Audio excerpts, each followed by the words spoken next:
कोणार्क, अपना शहर अपनी बात।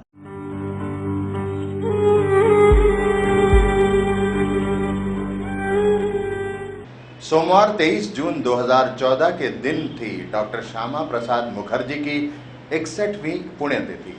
तो देश भर में भारतीय जनता पार्टी, आरएसएस, बजरंग दल आदि ने उनकी पुण्यतिथि पर कई कार्यक्रमों का आयोजन किया, लेकिन उल्लासनगर में डॉक्टर श्यामा प्रसाद मुखर्जी को याद नहीं किया गया।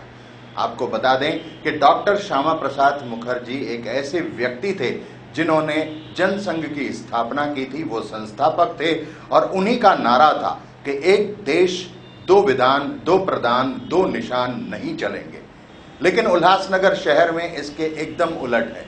यहाँ पर पवई क्षेत्र परिसर में उनकी प्रतिमा लगाई गई है, पुतला लगाया गया है, लेकिन दुर्भाग्य से कहना पड़ रहा है कि भारतीय जनता पार्टी के कार्यकर्ताओं को पता ही नहीं है कि उल्लासनगर में उनकी प्रतिमा भी है।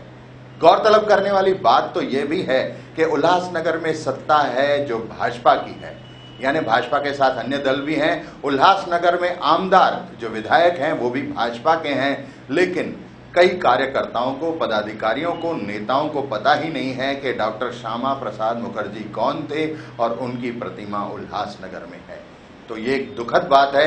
हालांकि ये भी बता दें कि बाद में उल्लासनगर शहर के उप महापौर ने श्यामा प्रसाद मुखर्जी की प्रतिमा पर माल्यार्पण किया। वो अपने साथियों के साथ वहां पहुंचे। एक देश में दो विधान, एक देश में दो निशान, एक देश में दो प्रधान, नहीं चलेंगे, नहीं चलेंगे, ऐसा नारा देने वाले हमारे आदरणीय डॉक्टर श्यामा प्रसाद मुखर्जी जी की आज पुण्यतिथि है।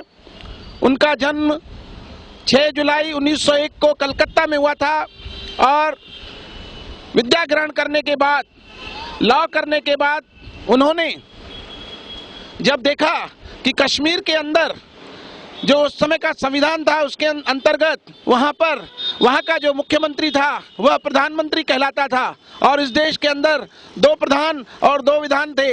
उन्होंने उस विषय में संविधान में बदल करने के लिए आंदोलन किया और बहुत बड़ा आंदोलन किया। उनका पूरा अखंड भारत एक होना चाहिए, कश्मीर भारत का अंग होना चाहिए और इस देश के अंदर दो प्रधान नहीं होने चाहिए, ऐसा उनका नारा था।